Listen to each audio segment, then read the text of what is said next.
आज हमें लिपि पढ़ना है, ठीक है। मैंने भाषा का वीडियो डाल दिया है ना, हिंदी की जो 5 भाषाएं हैं, 17 बोलियां हैं, उसको ट्रिक से पढ़ा दिया पूरा। अब वंश के जो 6 भेद हैं, उसकी जो 12 बोलियां हैं, वो भी ट्रिक से पढ़ा दी हैं, यूट्यूब पर मेरी चैनल पर डले हैं। आज हमारा जो टॉपिक है वो लिपि है। मैं इसको 10 से 12 मिनट में, 15 मिनट में पूरी लिपि को खत्म कर रहा हूँ, ठीक। आप इस वीडियो को पूरा देखोगे तो आपको लिपि पूरा समझ में आ जाएगा एक बार में, और बहुत सरल भाषा में समझा रहा हूँ। पहले आपको ये समझना पड़ेगा लिपि क्या है और भाषा क्या है। मैं दोनों के अंतर समझाता हूँ।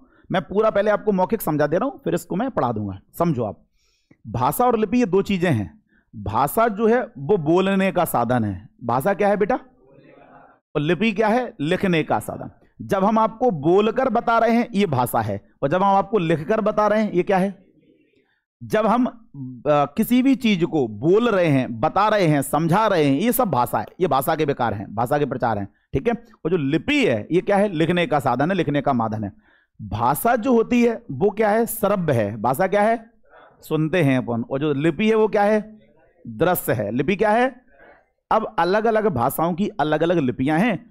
पेपर में जो 3-4 भाषाएं इंपोर्टेंट है जिनकी लिपियां पेपर में पूछता है, वो मैं आपको इस वीडियो में बता दूंगा, ठीक। जैसे वो हिंदी भाषा की लिपि पूछता है तो देवनागरी है, संस्कृत भाषा की लिपि पूछता है तो देवनागरी है। संस्कृत की लिपि देवनागरी है, हिंदी की लिपि देवनागरी है, मराठी की भी लिपि जो है वो देवनागरी है, और नेपाली की जो है ना, नहीं मन हस, मैंने इसकी ट्रिक बताई थी, याद है? मन याद है? तो मराठी, नेपाली, हिंदी, संस्कृत, हाँ ये 4 भाषाएं हैं। इनकी जो लिपि है वो क्या है? देवनागरी है, ठीक है। इनको नहीं भूलना। और किस किस की? अगर पूछता है भैया अंग्रेजी भाषा की लिपि क्या है, तो रोमन लिपि है। कौन सी लिपि है? रोमन लिपि है। उर्दू भाषा, अरबी भाषा और फारसी भाषा, इन तीनों भाषा की एक ही लिपि है, उसका नाम है फारसी लिपि। कौन सी लिपि? फारसी लिपि, ठीक है। इस बात को भूलना नहीं। मैं फिर बोल रहा हूं, उर्दू, अरबी, फारसी, तीनों की लिपि कौन सी है? फारसी। और मैंने अभी आपको जो देवनागरी लिपि उसकी 4 भाषाएं बताई, इसकी ट्रिक बताई मैंने। मन हस, MNHS, याद रखना। तो मां से मराठी, N से नेपाली, H से हिंदी और S से संस्कृत। इन 4 भाषाओं की जो लिपि है वो क्या नाम है उसका? देवनागरी। क्या नाम है बेटा? अच्छा, जो अपनी देवनागरी लिपि है वो इधर से इधर लिखी जाती है, मतलब आप कहोगे बाएं हाथ से दाएं हाथ की ओर लिखी जाती है। जो फारसी लिपि है वो उल्टी लिखी जाती है, वो दाएं से। तो ये पेपर में क्वेश्चन आ चुका है कि फारसी लिपि कैसी लिखी जाती है, तो आप बता पाओगे दाएं से बाएं। और जबकि अपनी जो लिपि है देवनागरी, ये कहां से कहां लिखी जाती है? बाएं से। जैसे अपन अपनी कॉपी में लिखना शुरू करते तो यहां से लिखते ना, अपन ऐसे जाते हैं। जबकि जो लोग मुस्लिम धर्म के लोग हैं, जो उर्दू, अरबी, फारसी लोग, वो यहां से लिखना शुरू करते हैं, ऐसे जाते हैं। समझ पा रहे हो मेरी बात? मैं क्या कह रहा हूं? वो उल्टा लिखना शुरू करते हैं, उनकी किताबों में भी उल्टा लिखा होता है, ठीक है। तो इन बातों को भूलना नहीं, ध्यान रखना, ठीक है। अब हम बात करेंगे कि देवनागरी जो लिपि है उसका नाम देवनागरी क्यों पड़ा, ठीक है। तो मैं आपको ये सब सारी बातें पहले सुना दे रहा हूं, फिर मैं आपको पढ़ा दूंगा। पहले सुन लो सब, है ना। देवनागरी जो लिपि है वो देवनागरी बाद में बनी, पहले वो थी नागरी। और उस नागरी लिपि का नाम नागरी क्यों पड़ा? गुजरात में नागर जाति के ब्राह्मण थे, उन लोगों ने इस लिपि का विकास किया था। गुजरात के नागर ब्राह्मणों ने इस लिपि का विकास किया था, उनके ही नाम पर इस लिपि का नाम नागरी लिपि पड़ गया। अब जब नागरी लिपि बनी तो सबसे पहले इसने लिपिबद्ध किया किस भाषा को? संस्कृत भाषा को। किस भाषा को? अब आप सभी लोग जानते हैं कि संस्कृत भाषा को हम देव भाषा कहते हैं। क्या कहते हैं बेटा? आ जाओ बेटा, आ जाओ, बैठ जाओ। संस्कृत भाषा को हम देव भाषा कहते हैं। तो देव भाषा संस्कृत को सबसे पहले लिपिबद्ध किया, इसीलिए देव भाषा का जो देव शब्द है वो जुड़ गया नागरी में और बन गया देव। क्या बन गया बेटा? देवनागरी लिपि बन गई, ठीक है। तो जो देवनागरी लिपि है ये हिंदी, संस्कृत, मराठी, नेपाली 4 भाषाओं की लिपि है। सबसे पुरानी लिपि देवनागरी लिपि है। बाकी लिपियां बहुत सारी हैं, मैंने आपको बता दी। अंग्रेजी भाषा की जो लिपि है उसका नाम है रोमन लिपि। क्या नाम है? उर्दू, अरबी, फारसी की लिपि का नाम क्या है? ठीक है, ये भूलोगे नहीं। पंजाबी भाषा की जो लिपि है उसका नाम है गुरुमुखी लिपि। कौन सी लिपि? इसकी मैं भी ट्रिक बता रहा हूं। आपको पता है कि पंजाबी धर्म में जो भगवान है वो उनके गुरु हैं। कौन है? और गुरु से याद रखना, गुरुमुखी लिपि, ठीक है। तो गुरुमुखी लिपि जो है वो पंजाबी भाषा की लिपि है, ठीक है। अब मैंने लगभग मोटा मोटा जो आपके पेपर में आ सकता है वो सब कुछ समझा दिया। बाकी आ जाओ अपन पढ़ते हैं। अपन पढ़ो लिपि में क्या लिखा है। लिखा है उच्चारित ध्वनि संकेतों की सहायता से भाव या विचार की अभिव्यक्ति भाषा कहलाती है। उच्चारित माने उच्चारण करना, उच्चारण करके बोलना, भाव एवं विचार की अभिव्यक्ति करना क्या कहलाता है? फिर नीचे क्या लिखा है? जबकि लिखित वर्णों की सहायता से भाव या विचार की अभिव्यक्ति क्या कहलाती है?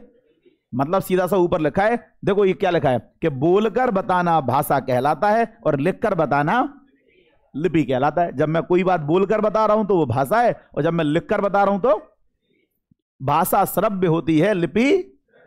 भारत की सभी लिपियों का जो विकास हुआ है वो ब्राह्मी लिपि से हुआ है। कौन सी लिपि से?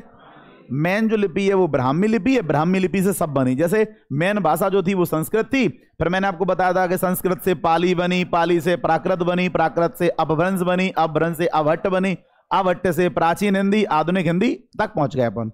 समझ में आ रहा है कि नहीं यार? तो भैया सभी लिपियों का विकास कौन सी लिपि से हुआ है? ब्राह्मी लिपि से हुआ है। इस बात को भूलना नहीं, ठीक है? ब्राह्मी लिपि से सभी लिपियों का विकास हुआ। ब्राह्मी लिपि का प्रयोग वैदिक आर्यों ने शुरू किया था। किसने शुरू किया था? अब देखो एक चार्ट और है लिपि की, देखो ध्यान से। मैंने आपको इसमें सभी लिपियों को बांटा है, आप ध्यान से देख लो। इसमें काम की जो है वो अपन पढ़ लेंगे। देखो ध्यान से देखो। नागरी, देखो ब्राह्मी लिपि से दो लिपियां निकली। एक निकली नागरी, एक का नाम था शारदा। एक का नाम था नागरी, एक का नाम था नागरी, एक का नाम नागरी। के दो भाग बट गए, एक पूर्वी शाखा और एक जो अपना इंडिया का मैप है उसमें जो पूरब वाले जो राज्य हैं वो बन गई पूर्वी शाखा, और जो पश्चिम वाले राज्य हैं वो क्या बन गई? पश्चिमी शाखा। अपने भारत के जो पश्चिम में जो राज्य हैं आपको पता है कि राजस्थान है और क्या है? गुजरात। तो राजस्थानी, गुजराती और देवनागरी। देवनागरी क्यों आई यहाँ? क्योंकि मैंने आपको अभी बताया ना कि जो नागरी लिपि थी वो कहां बनी थी? गुजरात में।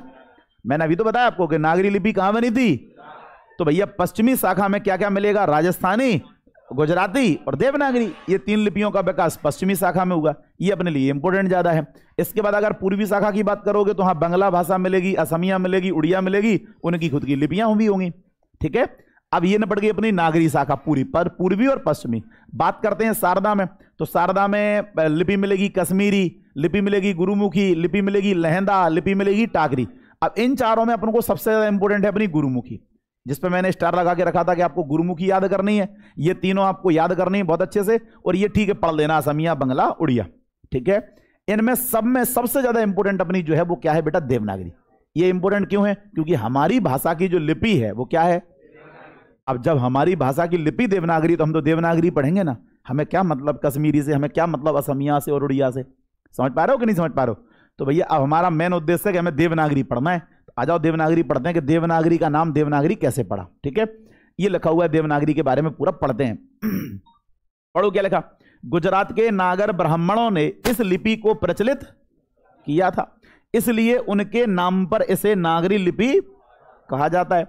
अपने अस्तित्व में आने के बाद इसने सबसे पहले देव भाषा संस्कृत, देव भाषा संस्कृत को लिपिबद्ध किया था, इसीलिए इसमें नागरी में देव शब्द जुड़ गया और क्या बन गया?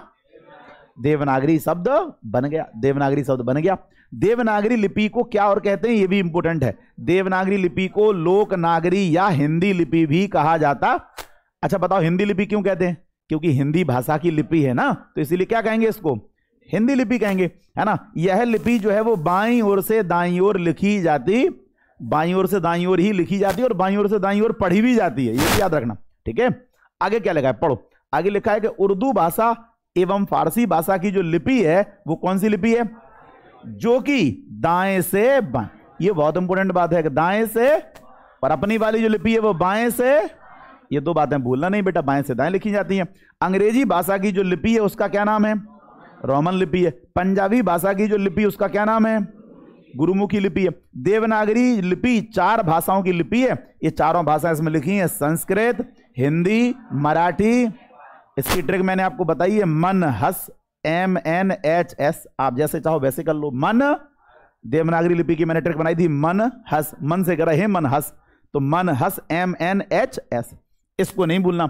एक पॉइंट बना लेना यहां याद लिखने के लिए कि जो दृष्टि विकलांग लोग हैं, अंधे लोग जो हैं, दृष्टि विकलांग जो लोग हैं, उनकी लिपि भी पूछ सकता है पेपर में। दृष्टि विकलांगी की जो लिपि है वो लिख लेना लुईस ब्रेल। ब्रेल, ब्रेल लिपि है, उसको लुईस ब्रेल ने दिया था, इसलिए ब्रेल लिपि याद करना आप। ब्रेल लिपि, ब्रेल लिपि। अंधे लोगों की जो लिपि है उसका नाम है ब्रेल लिपि। कौन सी लिपि है? मैं ऊपर लिख रहा हूं, अगर नीचे नहीं दिख रहा हो, ब्रेल लिपि। अंधे लोगों की जो लिपि है वो ब्रेल लिपि है ना? अंधे लोगों की जो पढ़ाई होती है, दृष्टि विकलांग जो लोग हैं, है ना, जो दिव्यांग लोग हैं, ठीक है, याद रखना, जिनको दिखाई नहीं देता है उन लोगों की जो लिपि है वो ऐसे कैसे पढ़ेंगे, उनके जो अक्षर होते हैं वो बनाए जाते हैं, तो उनको वो टच करके स्पर्श करके पढ़ पाते हैं कि ये क्या लिखा हुआ है। तो लिख लेना कि अंधे लोगों की जो लिपि है वो ब्रेल लिपि है।